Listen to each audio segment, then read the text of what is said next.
हमारे देश का दुर्भाग्य है जी कि इतिहास को सही पर्सपेक्टिव में समय पर समाज के सामने रखना, उसमें किताबों का महत्व होता है, कविताओं का महत्व होता है, साहित्यों का महत्व होता है, वैसा फिल्म जगत का भी महत्व होता है। आजादी के बाद दुनिया के सामने महात्मा गांधी को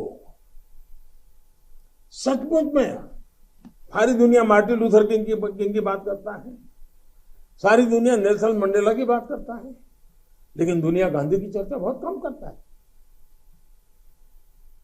अगर किसी ने उस समय हिम्मत के साथ काम करके महात्मा गांधी के जीवन पर एक पूरी फिल्म बनाई होती और दुनिया के सामने रखी होती तो शायद हम मैसेजिंग कर पाते।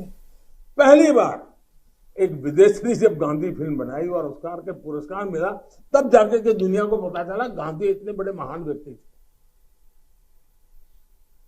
लेकिन कुछ लोग कहते तो बहुत कुछ फ्रीडम ऑफ एक्सप्रेशन की बात करते हैं, लेकिन आपने देखा होगा इमरजेंसी इतनी बड़ी घटना कोई फिल्म नहीं बना पाया, क्योंकि सत्य को दबाने का लगातार प्रयास हुई हमारे देश में। भारत विभाजन जब हमने 14 अगस्त को एक हॉरर डे के रूप में याद करने के लिए तय किया तो कई लोगों को बड़ी मुसीबत हो गई है। कैसे भूल सकता है देश?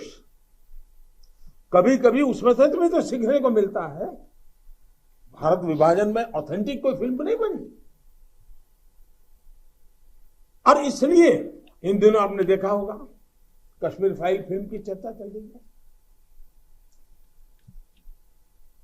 और जो लोग हमेशा फ्रीडम ऑफ एक्सप्रेशन के झंडे लेकर के घूमते हैं वो पूरी जमात बौखला गई है पिछले 5-6 दिन से।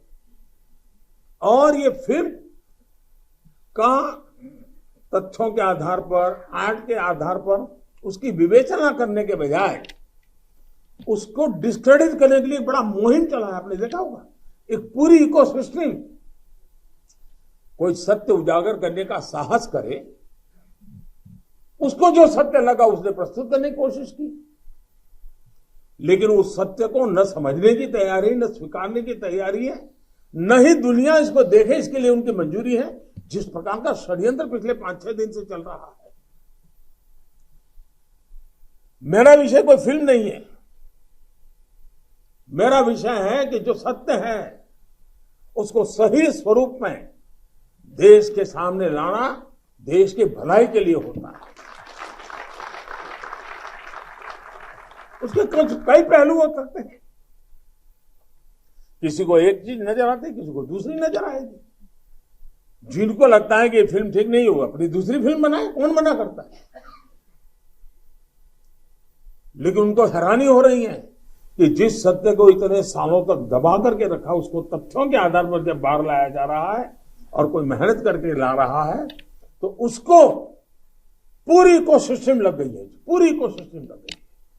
और ऐसे समय जो सत्य के लिए जीने वाले लोग हैं उन्होंने सत्य के खातिर खड़े होना उनकी जिम्मेवारी होती है, और ये जिम्मेवारी मैं आशा करूंगा सब लोग निभाएंगे।